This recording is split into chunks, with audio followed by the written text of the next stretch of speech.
So, Callum, you say that you've been talking to some Vipassana people, and they're saying, oh, you've got to know its characteristics, the dukkha, the unwholesome thoughts. You've got to look deep into it. And as I was saying before we started the call, that's like walking down the pavement, walking down the sidewalk, and seeing a big pile of dog turd. And what the Vipassana people do with that thought is they pick it up, they take it to the kitchen, they dissect it, they put their knife to it, they slice it, they dice it, they powder it, they egg it, and then they eat it. And they say that they're looking for the characteristics.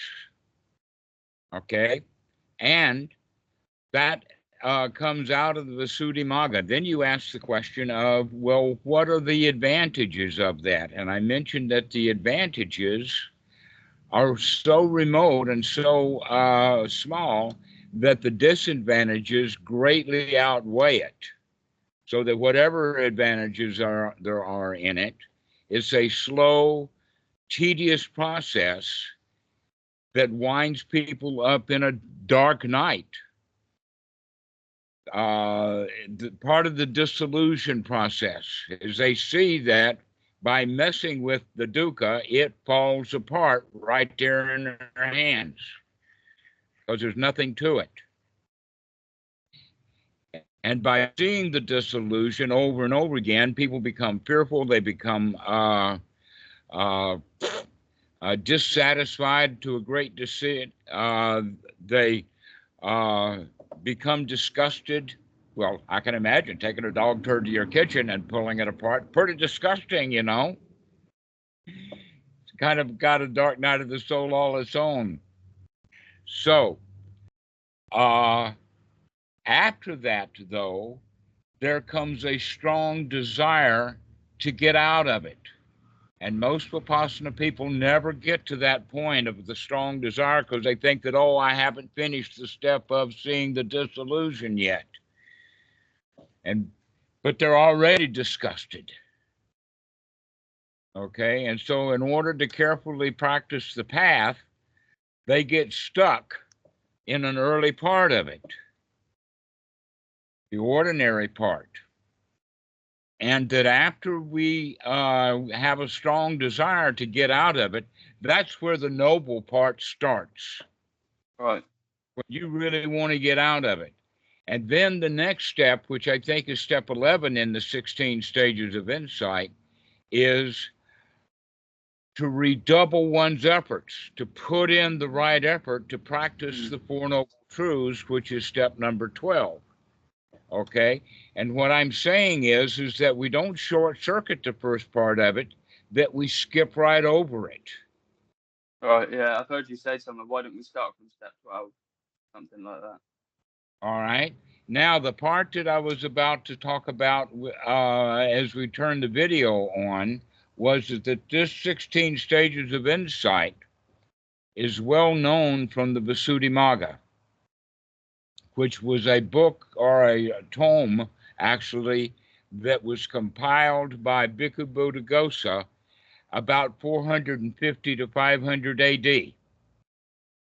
He was a Brahmin coming from India, but he did all of this work in Sri Lanka because the Sri Lankans had a whole bunch of commentary and a whole bunch of translations that were not available in India at the time.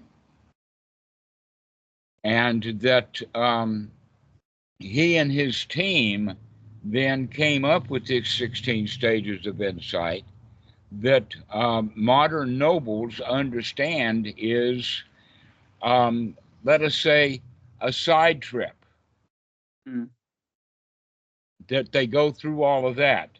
And that the Buddha did not teach it that way. He taught a direct method to see that dukkha and move away from it immediately.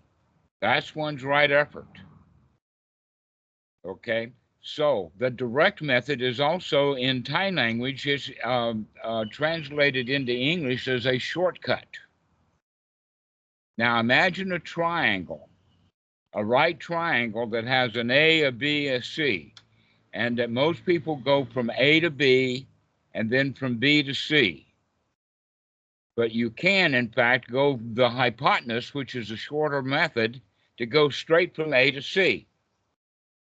That's the Buddhist path, but all other religions have a second middle step in there. Like, for instance, in order to get to Christian heaven, you got to take a side trip through Jesus. Right. Can't go directly to heaven. You're not good enough. You got to do that investigation sort of stuff in the sense of dissecting the dukkha rather than avoiding it. So back to the Visuddhimagga, it's fairly clear then that something's wrong with the Visuddhimagga. The question is, was it done intentionally wrong or was it done stupidly wrong? Because there's a lot of scholars who give Bhikkhu Buddhadasa the benefit of the doubt by saying, oh, he was merely a scholar. He didn't practice. He didn't know what he was talking about. He was just taking stuff out of one book after another, some of which weren't even Buddhist books, to compile that thing. But there's other obscure documentation, specifically the letters that he was writing back to the monks in the Brahmins, his family, back in India, which, by the way, was in the Bihar, in the heartland of where the Buddha lived, pointing out that he's actually doing a scam. And that there's a good reason to. We don't want people to get finished with their dukkha quickly because the Brahmins can't make any money off of them. We want to keep people stupid. Just like the Christians, they want to keep their Christian population stupid. They don't want them to wise up. Exactly the same thing is with the Republican Party. They don't want the redneck Christians wising up to what the Republicans are up to, because they'll immediately stop voting Republican if they catch them in the lie. And so this is how it looks like that the Bhikkhu Buddhadasa wrote a very, very complex, intricate thing that was intentionally intended to be a side trip. Get people all interested in magic. Get people all interested in going through all the side trips and everything like that, and they'll never come to the end of dukkha that way. All right. And so the Buddha goes directly from A to C because B is well guarded. It's well guarded by mischief and lies and deceit and all kinds of other stuff. So people will never get to B. And there's no reason to ever get to B. What is it, B? Magic, spiritual powers, attainments. To where C has no attainment. You're home free of your burdens. I mean, D's been popularized even in the West now. B is highly popularized in the West. It misses the point. Now, I wouldn't say that all of the Asian monks in the U.S. and in the West are, let's say, lying to all the Western people. It's rather that they're postponing the teachings. You see, there has been a century-long situation to where the real teachings of the Buddha are dangerous. They're dangerous both to the student who's inquiring, and it's also dangerous from the kibitzers and the peanut gallery. All right, and here's the dangers, that if the Noble Dhamma is taught out of order or too quickly so that the student doesn't get it correctly, he will wind up back in wrong view. Okay, specifically how that happens is that, oh, you're telling me there's no rebirth, there's no reincarnation? That means that I can go do anything I want to and I'll get away with it. because there's nothing to stop me. You see, they don't have the wisdom to recognize that the dangers of malpractice and misbehavior are immediate. They think that there's some advantage in there someplace. Okay, and so people who believe in rebirth and reincarnation actually have then the idea of, oh, that means that I can wait till I have a better chance next time. This is what Pure Land Buddhism is all about. Yeah. Is waiting for Amitabh, waiting for the Maitri, the Buddha of the West, to come and build something really nice so that they can sit down and practice. Well, guess what? Any wat or temple is already good enough. The free land is there available to them. All they have to do is to put down their hoe, their shovel, and their money and sit down, and they're already in the Pure Land. But they think that the Pure Land is way off into the future, and right now they have to hoe and dig and get money and all of that kind of stuff. And so it's an ignorant, delusional system, and a whole lot of people want to exploit that. Mm. And so for many, many centuries, Buddhism has been taught correctly only under assertive circumstances where the right student who has progressed enough asks the right questions to the right teacher at the right time. And when that happens, he's going to be introduced to it. To where Bhikkhu Buddhadasa, back in the 1930s, says, wait a minute, times have changed. It's not quite so dangerous. And we can go ahead and start teaching the Noble Dhamma openly. Mm. And then as soon as that happened, as soon as he started teaching it openly, he gets into big trouble. And so there was a big Sangha Calls, a big Buddhist monk's court that took him to task. But he was ready for them. And he made all kinds of assertions that then the senior monks as judges had all of the bhikkhus in their watch to do the research in the Pali, and all of them came up with the conclusion that Bhikkhu Buddhadasa was correct. And one of the assertions that he made was that the Buddha didn't teach formal meditation.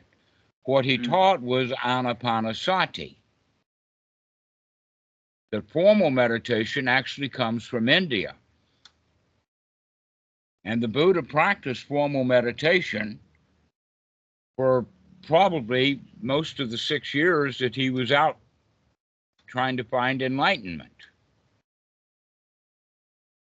And so Bhikkhu Buddhadasa says, let's start teaching the Noble Dhamma, and now the Noble Dhamma is quite alive and well in Thailand. Right. Huge millions of people, in fact, understand the Noble Dhamma. And Achan Po, the old abbot of Wat Suan Mok, I kind of think of him as the abbot emeritus because he's 93 now. And he's the one that put me into it. No, you got to start teaching the Noble Dhamma to the West. Short circuit that trip from A to B and start teaching going directly to C, going immediately into the Noble Dhamma. That in fact, that gives rise to the understanding that there's actually two eightfold paths. One of them is noble and the other one is ordinary. And most people are introduced to the Eightfold Noble Path as an ordinary path of Sila, Samadhi, Panya. Right. And yet the Noble Path starts with Panya, organized mind, the Samadhi, and the outcome is Sila. Right, you said metta is an outcome, not a practice. Right. Sila is the outcome, just like metta is the outcome of correct practice. It's not a practice in and of itself. Or the other way to say it is that avoiding dukkha is the right practice, and here the Vipassana people are dissecting it, covering themselves with pollution, thinking that there's some advantage in knowing it that well. The only thing you need to know about dukkha is to stay away from it. Right. You don't have to drink the poison to know that it's not good for you. It's almost like the You're, insidious view that if I just suffer enough, then I've sort of got enough merit. I've sort of, I've earned my liberation. so that 16 stages of insight then can be short-circuited. Right to the point that you know that you want to get out of dukkha. Let's do that. Let's take the right effort and come out of it and start practicing the the Four Noble Truths directly. And that's the real thing, so that we can short circuit. Now, one more point about it is that when the Noble Dhamma is heard, not by those who are seeking to practice the Noble Dhamma, but ones who are holding on to right ordinary view, in other words, the priest, preachers, mullahs, gurus, lamas, all of that crowd who take advantage of the people, they don't like it because the people don't need them anymore. And so they will cause a great deal of trouble, that in fact Buddhism was wiped out in India. It was wiped out not by the Mughals, not by the Islamic directly, but they were put up to it by the Brahmins. And you know, the Brahmins had been hating Buddhism for centuries. And finally they got the Mughals to wipe it out. Guess what? They didn't wipe it out. Imagine that in fact what happens on a reverse, that you have a handful of cheese and you squeeze it. You don't get rid of the cheese. It goes all over the place. And that's what happened to Buddhism. Buddhism was spread all over the place at the time when the Mughals were trying to wipe it out. It stayed hidden in India. It went to Burma, to Thailand, to to China, and all kinds of places Buddhism was spread, and it was spread in a noble way. The problem is Western Buddhism wasn't spread that way. It was spread by Christian scholars who were interested in the literature for literature's sake, but were not interested in the content of the literature because they already had their thing. And in fact, you could say that the bad translations that we find in English were often intentional, just like the Visuddhimagga was intentionally misleading. Which leaves the nobles a lot of work to do to suss out what's really in the suttas, as opposed to the pollution of the suttas. So anyway, that's what I have to say about that, kind of in a shorthand way, only taken about 20 minutes. But Bhikkhu Buddhadasa, one of the things that he said in the end was that you could take the Abhidhamma and the Visuddhimagga and throw them into the ocean. Or in the West, we like to burn books. Okay, those are a couple of books that are worth disposing of because they do more harm, they do more damage than they do of any real value. But it took Bhikkhu Buddhadasa a long time to understand that because he was trained in the Thai Buddhism, and you could see a sequence of events through his literature that from the 1950s he would say that, well, the Visuddhimagga is about 95% correct, but it's got some real problems. That was his position in the 1950s. Fast forward 10 years later, and he's seeing more and more problems with it. But at the end, even though he was saying that it's not worth the bother throwing it out, he would still say things that are in the Visuddhimagga as part of correct practice. One of the holdovers, one of the last things that needs to go is the issue of the nose tip. Right. But Bhikkhu Buddhadasa still talked about the nose tip, but the nose tip and all of that stuff comes out of the Visuddhimagga. That's not in the suttas. Mm. What is in the suttas is mindfulness, to bring mindfulness to the fore. It is to sit down and literally be here now and look at what's going on. Yeah. Now, the original word for that nose tip stuff was the word cave. So where is your cave? You've got a cave inside. Where is it? It's got an entrance. It's got a main hall. It's got passageways.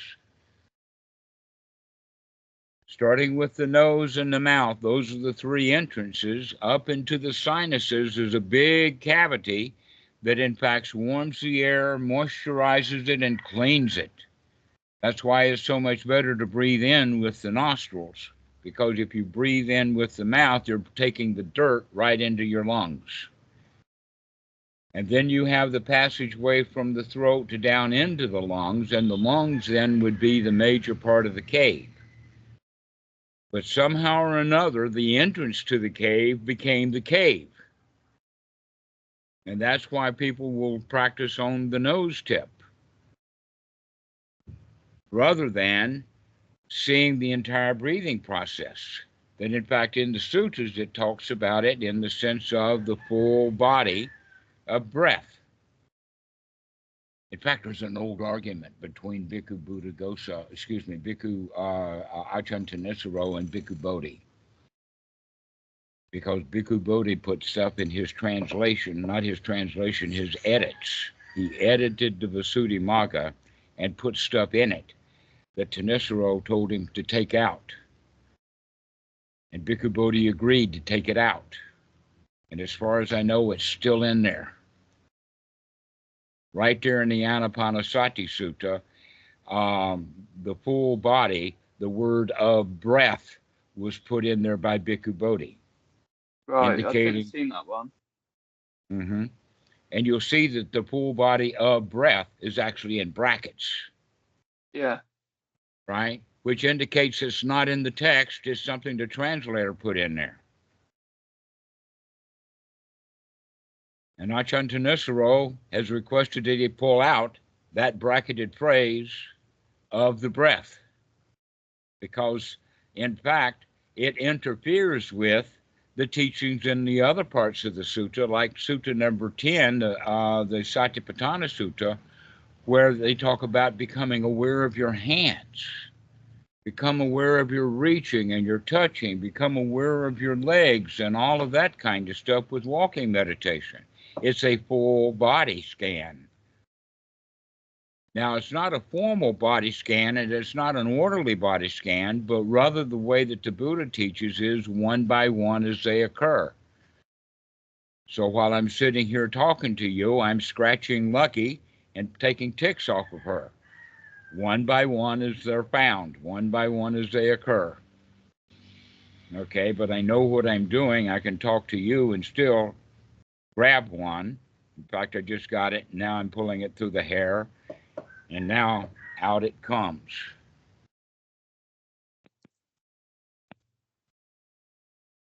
Where's my camera? Oh, it's up there. Yes, okay. You can see I've already got a lot of blood on my hands, and there's the tick, right? So the full body of breath is not enough. You got to watch what your hands are doing also. So it's a full body participation. One of them, in fact, is to remember to keep your hands away from your face. That's especially true if your hands are dirty, like mine are right now. Or at least the right one is. The left one's over here hanging out. So there is a lot of problems with the translations. And eventually, the Westerners are going to come to understand what the Buddha taught, but it's going to have to throw out about 90% of Buddhism in order to get down to the teachings of the Buddha. Yeah. And the Vipassana crowd is doing it wrong, and the Goenka crowd is doing it wrong, and all those guys who claim they're already enlightened, they're doing it wrong. What's with The all the ones who, Tibetan stuff? well, at the bottom of the Tibetan stuff is still the Noble Dhamma. That's one of the points that we can make is that the Noble Dhamma has gone everywhere except into the West. And now it's coming in slowly. But what the West is in love with is not Buddhism in Tibet. They're interested in Tibetan culture. Tibetan culture like mandalas, looking at deities, the Tonkas, the Tulku system, all of that is Tibetan. But the actual teaching of the Buddha is, don't worry, be happy. And you'll find a lot of Tibetan monks really happy dudes. They've gotten it eventually. It's the Westerners who are all frustrated trying to get Tibetan right, when in fact they should be getting Buddha right. And probably the best example that we have of this is the video that we've got on our website and on the YouTube channel, is where the Dalai Lama visits Bhikkhu Buddhadasa, and the Dalai Lama is calling Bhikkhu Buddhadasa his elder Dhamma brother. And in this video, Bhikkhu Buddhadasa is expounding and explaining to the Dalai Lama Paticca Samuppada, the way the mind works. So if the Dalai Lama is willing to understand the teaching of the Buddha from a Thai monk, then why are the Westerners all hung up on the difference between Theravada and Tibetan and Zen? And because it's really all the same. It's more the cultural trappings and the paraphernalia. And the things that they get wrapped up with is the cultural trappings. That in fact, I find it kind of amusing that the various Zendos use the word mindfulness. Well, Zendos don't use mindfulness in Japan. What do they mean? They say Zazen, or just sitting. And the old Zen master will say, you're already enlightened. Don't try to get anything. Just sit. Just be here. You got nothing to do and no place to go. You got no enlightenment to get because you've got all the enlightenment that you need right already here. And so that's the real Zen. But the Western Zen is taking mixtures of stuff. But they're mixing it in a way of putting some of the ingredients in there that don't really need to be there. Putting a whole lot of B when we need to move out of A to C. Yeah. So anyway, that's the point is that it's not what country Buddhism comes from. The question is it the culture of that country, or is it the actual teachings of the Buddha? And you'll find in the West a lot of mixing and matching because they really don't know what to do. How do we know when we're getting the noble Dhamma and not some tripe? Well, you'll have to figure that out for yourself, and you'll find an awful lot of Vipassana people haven't figured that out for themselves. But you can figure it out for yourself in the sense of, and here's the criteria that you would use: it's good in the beginning, it's good in the middle, and it's good in the end with the right phrasing and meaning. Use that as your yardstick, as well as use the yardstick of dukkha nirodha. And so dukkha, let's grab that dukkha, let's dissect that dukkha, let's pay really close attention to that dukkha. Obviously, is not the noble path. seeing the dukkha and coming right out of it. That's the noble way.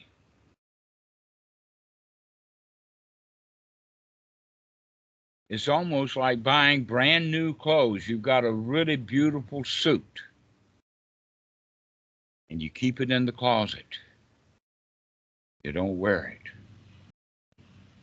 Okay, and I use that example because nobility, they dress finely. They put on nice clothes, and therefore they don't get in the dirt. They don't mess around. They don't get into fights because they want to keep their clothes clean.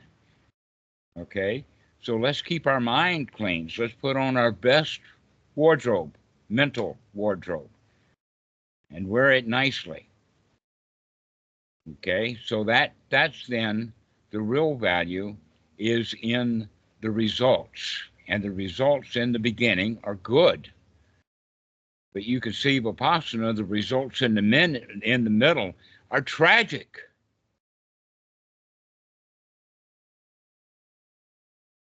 They get all hung up on the way that it should be done, and they're not happy, and they're remorseful, and they go through dark nights of the soul, and worst of all, they try to make money off the Dhamma. That if I can't teach you good stuff for free, at least I'll teach you a bunch of crap for a high price. Right, yeah. You see that a lot. Mm-hmm.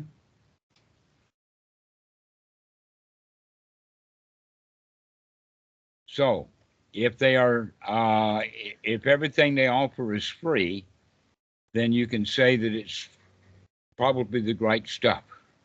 Right, yeah. Because they're not trying to make money off the Dhamma, they're trying to give it to you. Mm. Like an old Rodney Dangerfield joke. Take my wife, please.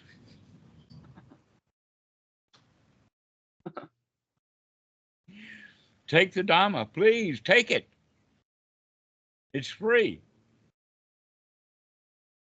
I've had it up to here with the Dhamma already. I'm full of it. Overflowing with the Dhamma. Got all the money I need. But Western Buddhism, oh no. I seen, in fact, on the stuff that we're doing with the Open Sangha Foundation of getting all this data from people, I wind up seeing a lot of them having a shop. Not only do they want you to donate to them, they want you to buy stuff. Oh, the little Buddha statues and what have you. Yeah, they sell Buddha statues and mandalas and beads and pictures and photographs, all kinds of stuff. Because they are not secure. Those who are noble are secure enough to give everything away, and they still got plenty.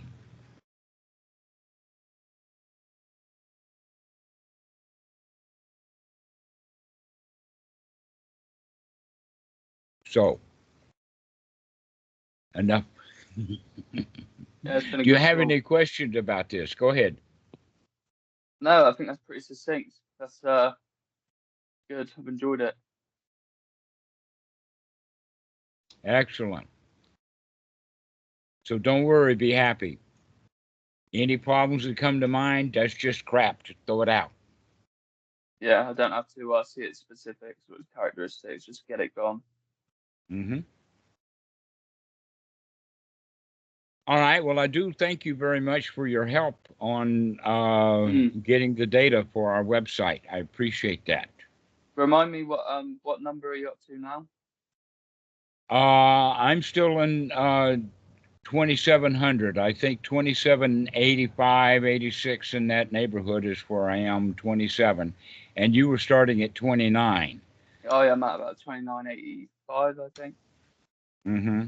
And Michael started at 3,000, but when we heard that you had gotten already close to up in the 2980s a couple of days ago, I told him, well, abandon your 3,000 and go to 3,500. Okay. And so I'll continue where I am now, and I'll catch up with you guys later. that in fact I'll probably go back over it, a lot of the stuff that I've already done, because I recognize now we can put in a lot of YouTubes by going directly to YouTube rather than scrounging around for YouTube references on people's websites. Just put the name of it into the search on YouTube, and we're finding a whole lot more YouTube videos. Yeah, I could probably go back through and do that. Or because I know you said to mention closed in the center, or if they don't have sufficient information. Right, those that don't have any information at all, we can just close those right out. Yeah. Rather than spending a lot of time scrubbing. Because I've been spending, in fact, the reason that it takes so long often is because I really scrub them down. If I can't find anything, I'll search and I'll look and scrounge around, and and sometimes just never find much of anything. Sometimes the place is closed. Sometimes it never got going. It was a pipe dream. It was all it ever was. So we can close those out. No need to have our users have to deal with those. Yeah, it makes sense. All right, well, Callum, thank you so much. I really appreciate it. Thanks, Dhammarato. Right. We'll see you later. See you. Bye. Okay. Bye-bye.